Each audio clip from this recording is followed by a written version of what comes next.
O Senhor esteja convosco. Ele está no meio de nós.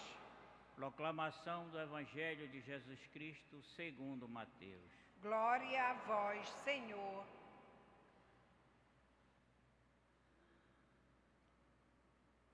Naquele tempo, disse Jesus aos seus discípulos: Ficai atentos, para não praticar a vossa justiça na frente dos homens, só para serdes vistos por eles.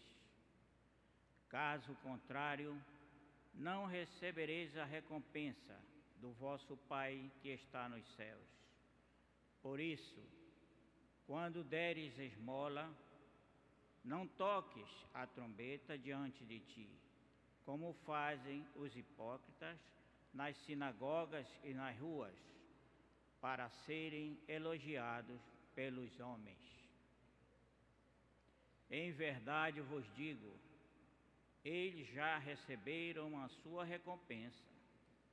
Ao contrário, quando deres esmola, que a tua mão esquerda não saiba o que faz a tua mão direita, de modo que a tua esmola fique oculta. E o teu Pai, que vê o que está oculto, te dará a recompensa. Quando orardes, não sejais como os hipócritas, que gostam de rezar em pé nas sinagogas e nas esquinas das praças, para serem vistos pelos homens. Em verdade vos digo, eles já receberam a sua recompensa. Ao contrário, quando tu orares, entra no teu quarto, fecha a porta e reza a teu Pai que está oculto. E o teu Pai, que vê o que está escondido, te dará a recompensa. Quando jejuardes, não fiqueis com o rosto triste como os hipócritas. Eles desfiguram o rosto para que os homens vejam o que estão jejuando. Em verdade vos digo, eles já receberam a sua recompensa. Tu, porém, quando jejuares, perfuma a cabeça e lava o rosto, para que os homens não vejam que tu estás jejuando, mas somente teu Pai que está oculto. E o teu Pai, que vê o que está escondido, te dará a recompensa. Palavra da salvação. Glória a vós, Senhor.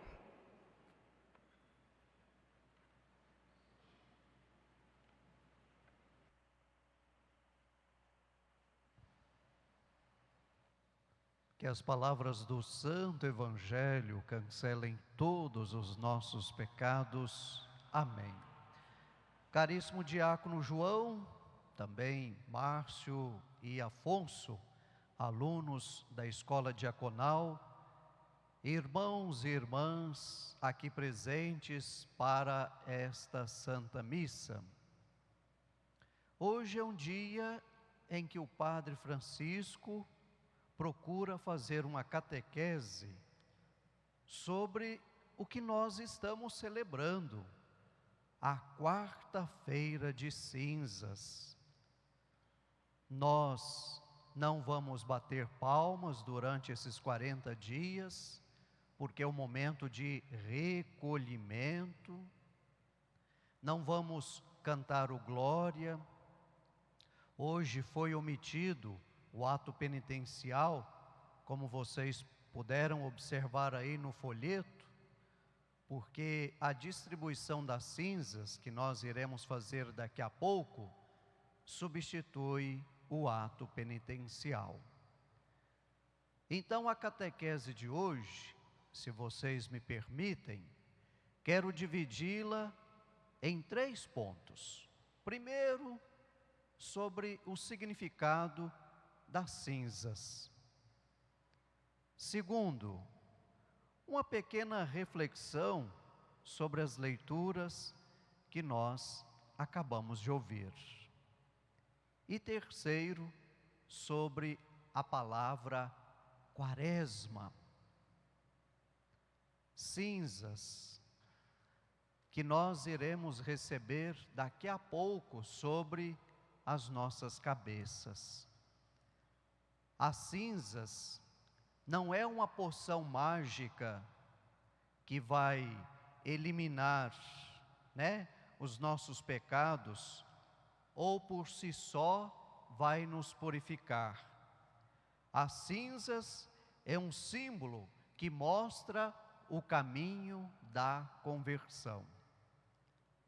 Livro do Gênesis, capítulo 3, versículo 19. Viestes do pó, e para o pó tu voltarás.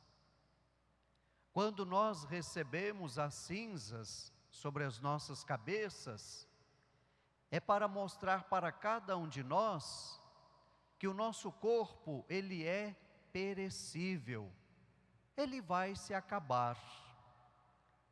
As cinzas nos recordam que nós não podemos ser autossuficientes, arrogantes, querer ser melhor do que o outro, querer pisar no outro. Não. As cinzas nos convidam a meditar sobre a nossa própria existência. Somos matéria, e esta matéria vai se decompor após a nossa morte. Portanto, a nossa preocupação deve ser com o nosso espírito, a nossa maneira de ser e de agir. Portanto, as cinzas é uma pergunta para mim, para você e para cada um de nós.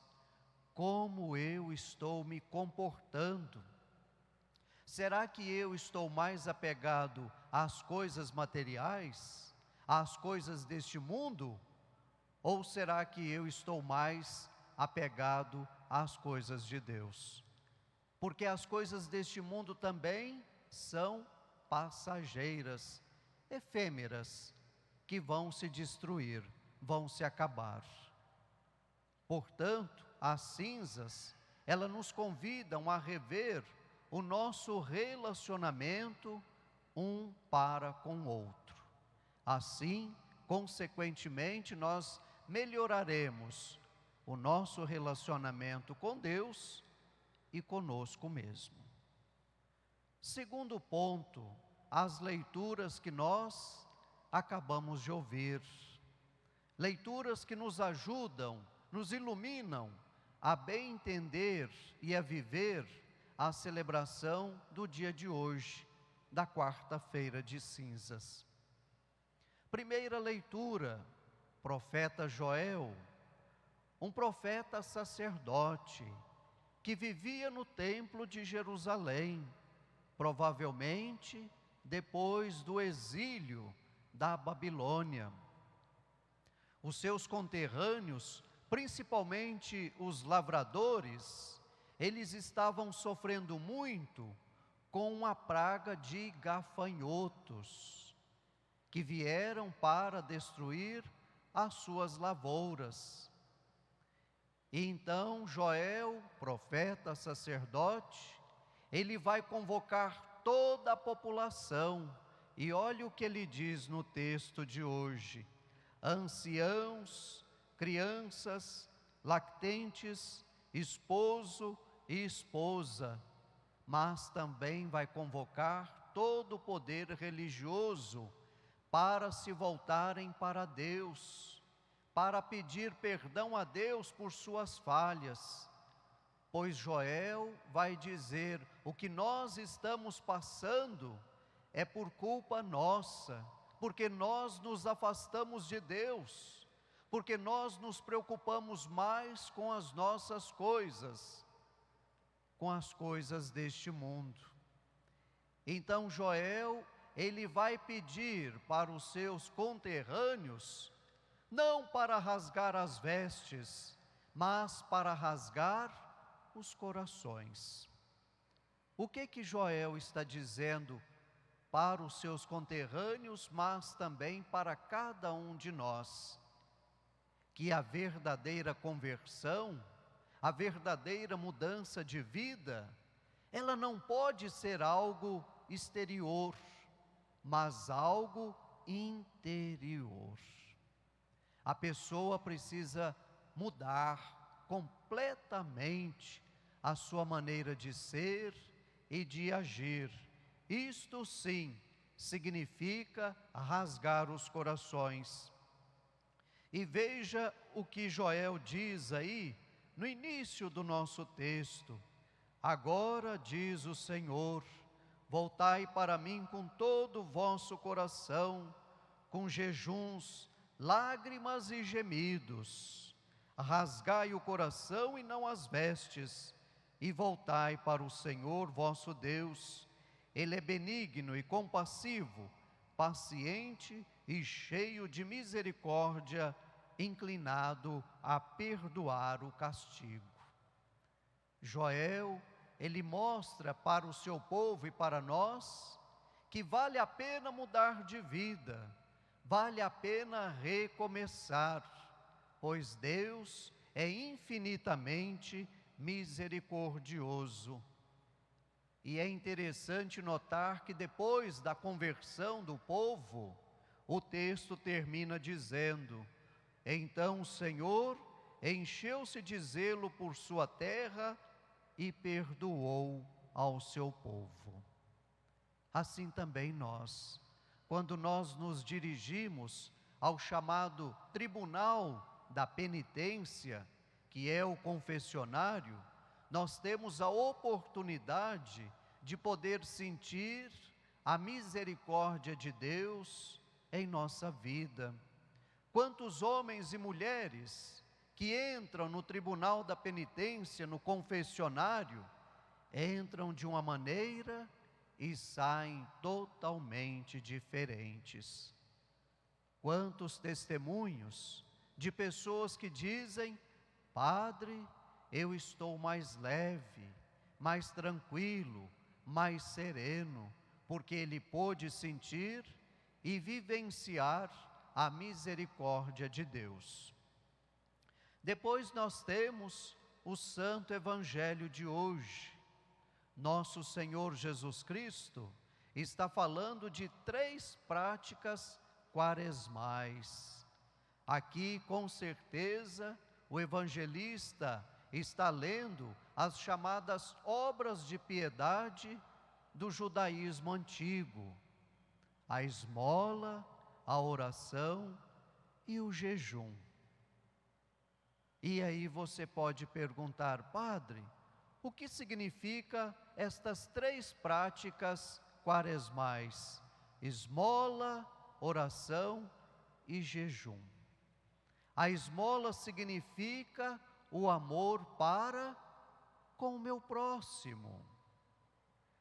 A esmola é um convite a partilhar tudo aquilo que eu tenho para com o meu próximo.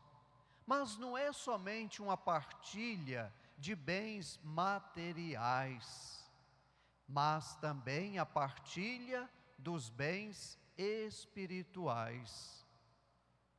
Quantas vezes alguém se aproxima de nós querendo desabafar, querendo abrir o seu coração, e este é o momento de praticar a esmola, de praticar a caridade, em escutar aquela pessoa. Nós estamos vivendo o Ano Santo da Misericórdia, e nós sabemos que nós somos convidados à prática das 14 obras de misericórdias, as espirituais e as corporais. Isto sim é viver a esmola, de uma maneira concreta, de uma maneira sincera. Este é o momento em que o esposo precisa ter mais paciência com a esposa e vice-versa. Os pais terem mais paciência com os seus filhos e vice-versa. As pessoas procurarem se entender mais, se amar mais, se perdoar mais. A esmola é a principal prática quaresmal, porque se você vive e pratica a esmola, automaticamente você está praticando as outras duas, a oração e o jejum. Pois aquilo que eu faço para o meu próximo, eu estou fazendo para mim mesmo e fazendo para Deus, pois o meu próximo é a imagem e semelhança de Deus. Por isso que a oração é o chamado prática do amor para com Deus. Este é o momento em que nós somos convidadas a nos voltarmos mais para Deus. Mas voltar para Deus através da oração, mas não um monólogo. Eu falo. A oração é sinônimo de diálogo. Eu preciso falar, mas também eu preciso escutar. Escutar a voz de Deus que fala dentro do meu coração. E esta voz de Deus que sempre está falando com cada um de nós. Portanto, quando eu pratico a oração, eu me aproximo de Deus, mas nos meus momentos difíceis, Deus é quem se aproxima de mim. E veja o que diz o texto do Evangelho: quando orares, entra no teu quarto, fecha a porta e reza ao teu Pai que está oculto. O entrar no quarto, meu irmão, minha irmã, não é o ambiente físico, mas é o ambiente espiritual. É você entrar dentro de si mesmo, para poder, com a ajuda de Deus e das orações, ver aonde você está falhando, aonde você está errando, e com muita humildade, pedir a ajuda de Deus, mas fazer isto de forma oculta. Ninguém precisa saber. Você não precisa mostrar para os outros que você está rezando, que você está em oração. Somente Deus é quem deve saber. A esmola também é uma prática oculta, como nos diz o texto do Santo Evangelho. Quando deres esmola, que a tua mão esquerda não saiba o que faz a tua mão direita, de modo que a tua esmola fique oculta. Aqui eu aproveito para chamar a atenção. Quantas pessoas que às vezes se aproximam do sacerdote para pedir algo, ele começa dizendo: olha, eu sou dizimista, eu faço parte da Adenasa, eu ajudo na promoção da comunidade X, e gostaria que o senhor fizesse isto para mim. Infelizmente, é uma pessoa que não está praticando a esmola. Ele está cobrando aquela ajuda que ele fez, mas ele não fez para o sacerdote, ele fez para a casa de Deus. Portanto, se você se comporta assim, quando vai pedir alguma coisa, seja para o sacerdote, seja para o vizinho, ou seja na sua própria casa, pois encontramos os jovens que dizem para o pai e para a mãe: olha, eu limpei a casa, agora eu quero sair, me empresta o carro, me dá um dinheiro. E olha o que diz o texto: o que a tua mão direita faz, a tua mão esquerda não precisa ficar sabendo. E encontramos também isso na vida prática. Um amigo que chega para o outro para pedir um favor, ele já começa elencando aquilo que ele havia feito no passado. Está cobrando, pode ter certeza disto. E pessoas que praticam a esmola desta maneira, são pessoas que estão distantes de Deus, pessoas que não praticam a oração. E por fim, a terceira prática quaresmal, o jejum. E olha o que o texto diz: quando jejuares, perfuma a cabeça e lava o rosto, para que os homens não vejam que tu estás jejuando, mas somente teu Pai que está oculto. Esmola, oração e jejum. 3 práticas quaresmais que precisam ser feitas de maneira oculta, secretas, somente para que Deus veja. O jejum.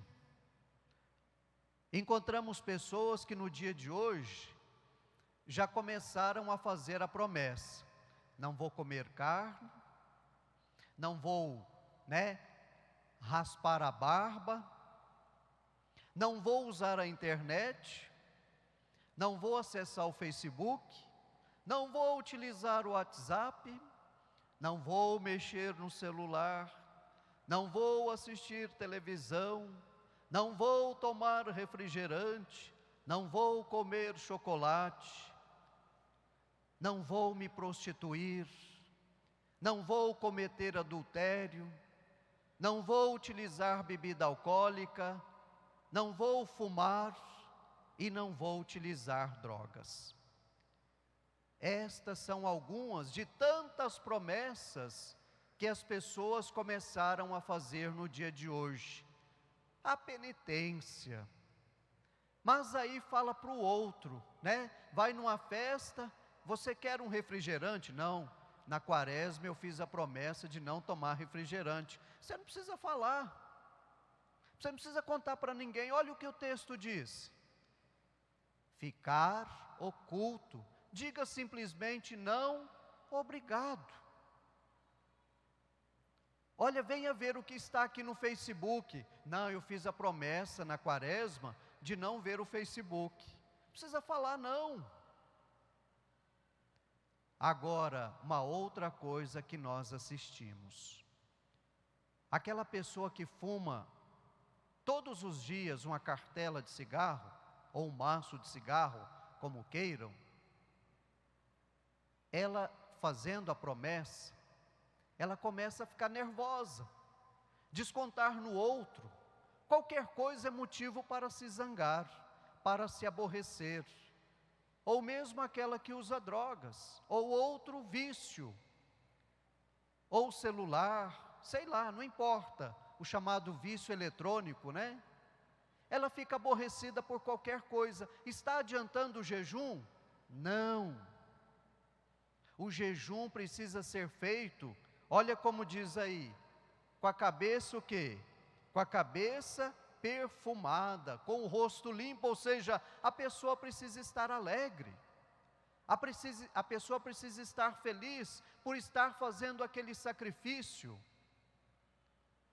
Se você estiver daqui uma semana aborrecido por estar fazendo este sacrifício, é sinal que o seu sacrifício não está valendo a pena. É preciso mudar. Ok, a pessoa consegue ficar os 40 dias mantendo um jejum completo.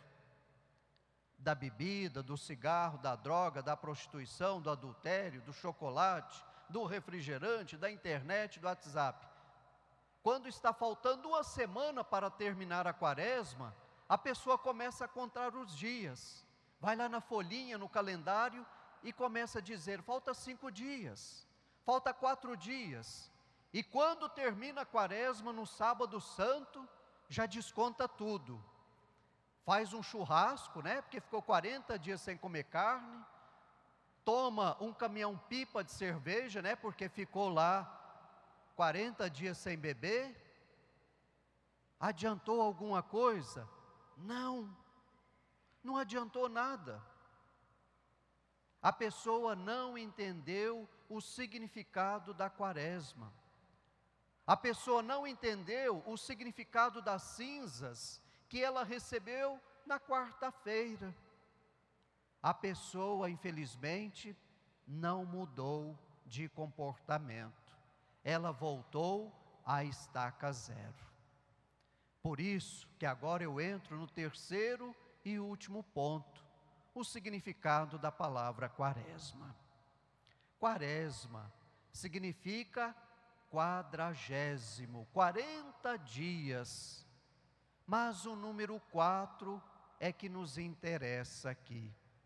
Eu já disse aqui em algumas outras reflexões, mas vale a pena dizer novamente. O número 4 significa o quê? Os 4 pontos cardeais: norte, sul, leste e oeste. Então, quando eu falo de quaresma, é a conversão total do ser humano. Não é uma conversão parcial, é uma conversão total.